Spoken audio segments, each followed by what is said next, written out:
Thank you. Hello.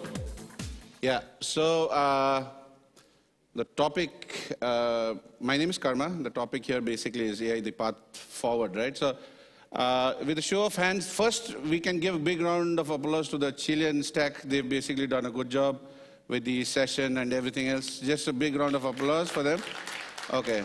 So let's just get back into this, right? So we've seen everybody talk about AI. I mean, so it's become this big buzzword, and I hope as entrepreneurs we are just not chasing the buzzword, So our evolutionary stack, in terms of if you believe in Charles Darwin, etc., it looks something like this. We've heard over and over again, we are probably at the at the Industry 4.0, which is about cyber-physical systems, etc., right? So what does this all entail? Where did it all come from, right? So, if you look into what the Singularity University and whatever, Cruisewell and etc., all of them are propagating is basically it started from once we moved from protein to carbohydrates, right? And then we started being dependent on farming. And as and when we started developing our tools, we've tried to create efficiency in our systems. From bullock carts, we went into these kind of big machinations, which would be able to augment and optimize whatever work that we used to do to generate carbohydrates. At the end of the day, the entire economy and everything is about. Today, it's still measured in horsepower. That's I guess irrelevant, but you should measure it in carbohydrates, right? Because that is what. We are at least on the top of the food chain, and that makes us run. So at one point in time, the big civilizations of old was subsidized by carbohydrates, like the Egypt, the big pyramids, etc. Right? And that's why it was very important. This is a typical circa 1905 Model T Ford manufacturing in Detroit. You can see there, they're building those carriages there. And you can see today how it's all changed, right? So this is a Hyundai factory. You can see the humans here and the humans here, non-existent. So, and we've seen a lot of the proponents, basically our thinkers and leaders, kind of like trying to raise a hue and cry about what's about to come in terms of automation, etc., disruption of jobs, unemployment, and as it is, there are a lot of jobs that are just being depleted and being overtaken by automation. So and in one sense, this is basically software and the robotics automation basically eating into most of the jobs. Here you have a brief history of AI. Nothing much special happens until probably the 2000 MIT builds Kismet.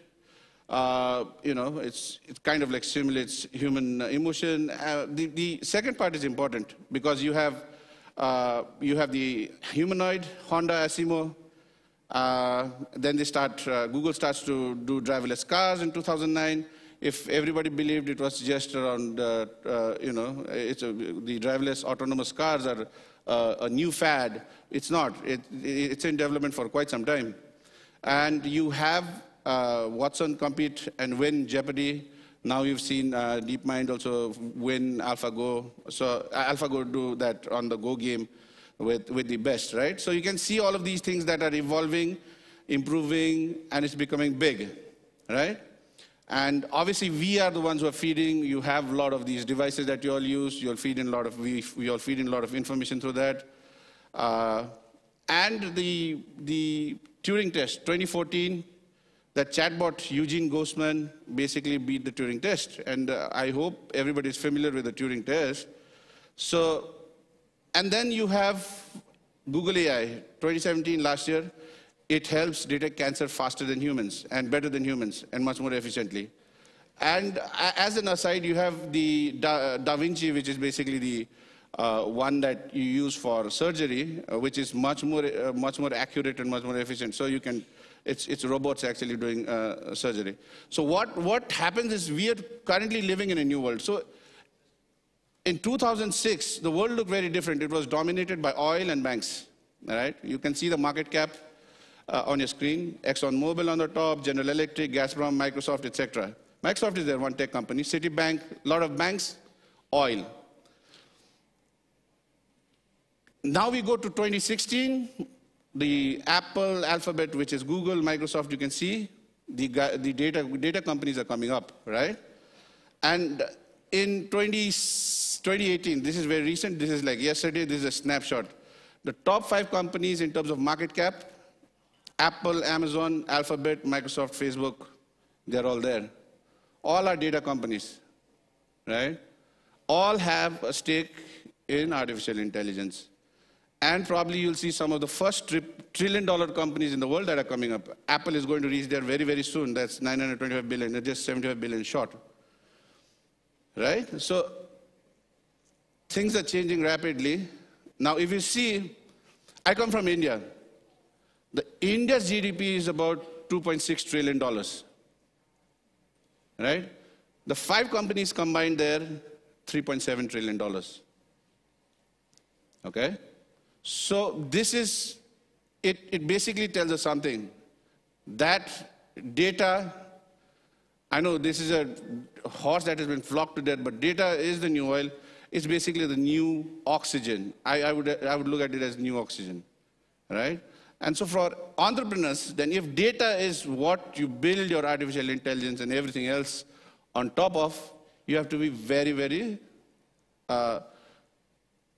aware on sourcing, acquiring, getting it. I mean, most entrepreneurs I've seen try to attack the problem and trying to solve a problem without actually trying to identify what the data sets that they're behind, I mean, to support it. And most of the time they languish because they have a big problem trying to get that data with them. So I'll just take you through a few funny things that are happening right now. Like she's a researcher, and you can see that she wants to prank her whole neural network. So I'm just segueing in so that you can understand what's actually happening, right? And so she wants to prank her neural network with pictures of sheep. So she does that. And on Twitter, she says, hey, contribute. And you can see, for this particular small kid holding a small sheep, the result is basically a little boy holding a brown teddy bear or something like that, right? And same thing for this particular sheep. It says a woman is holding a dog in a kitchen. And so on and so forth. You know, you can see brown cow laying down and lush green fields for this particular image. So these neural nets are not very intelligent right now. The big guys have a lot of data. They've acquired all that data from all of us through a variety of different means. And yes, so they are the ones who are basically leading in this particular space. You can see some of them. So this is just to give you an idea of how neural networks work. And you can see this. This is a good example. And if you see this, it's basically some cacti, right? Moss on that green grass. But it basically identifies is that sheep that is grazing on lush green hills. So out of that segue and into the topic, one is, who do you think has the largest library in the world? Anybody? The largest library? Okay. Pardon? You're probably right by now, yeah. So basically, if you Google it, it will come up as U.S. Library of Congress and the British Library, etc., right? But I want to draw your attention to this. Correct? So Google Books. Google Books, if you see, you have a lot of content that they've basically taken freely and they've digitized it, right? So they did that with Harvard University Library, etc. And they did it at a time where nobody was actually looking at the elephant in the room. And why would they need to do that? Right? So they acquired all of that, OCR that, and you have so much content. So who are the people who are writing books? The people who are writing books are the best of our civilization, best of us who are contributing these books. These books are used to train their machine learning algorithms. That's how it works, right? So that's how their language processing, probably for Google, etc., are the best right now. And they made us do the heavy lifting also. Captcha, reCAPTCHA is a Google company. After they took the books and whatever the OCR couldn't identify, we were made to identify. Has anybody used CAPTCHA like this before to enter any of the websites? You've seen this before, right? Have anybody seen this, CAPTCHA? Yeah, so what that means is you've helped Google do that. Half of the heavy lifting on top, what the machine couldn't learn, is what you've done. So now how these ecosystems also evolve and grow big is because Google is not just one. I mean, you have a whole feed of services and products that are bringing data in, right? This is all there. You have so many things now with the Google AI, et cetera, et cetera. How many of you entrepreneurs, so as entrepreneurs, one Google tool that you should probably use is Market Finder. How many of you have used Market Finder? With Think Google? Anybody? Market Finder, please use it. It will give you an idea of where you stand in terms of your market, how it will evolve, or who are the competitors, and what the whole scenario looks like. It's a very interesting tool, all built on AI. And so not only Google is just one example, right? So you have all these data collection tools that they have, all that data comes to them. It's not very different with Apple. You have so many tools, so many products, so many environments. Not very different with Microsoft. It's not Microsoft just one. You have so many products that actually bring data in. Harvest, data acquisition, data sourcing, it becomes so much more easier across this. And so with Amazon, I don't want to go into Alibaba, Tmall, etc. They do a whole lot more. So you can see, right? So this is how these data, and with Facebook, obviously, we don't have to say much more about this with Cambridge Analytica and all of that that's coming to the fore. So all the data is there. The acquiring tools are also there. And we are all, right now, everybody practically maybe 50% of us are on a phone, either on Facebook, WhatsApp, or whatever. We're still feeding the big machine. The big beast is being fed with that much data. And that's how the intelligence increases, right? So Google at one point in time they used to have this particular slogan which said, We agree to it when we set up our phones. So we wanted to figure out what exactly Google is learning about us throughout the day. So here's what we're going to do. We have two identical phones. The only difference between these two phones is this one is in airplane mode.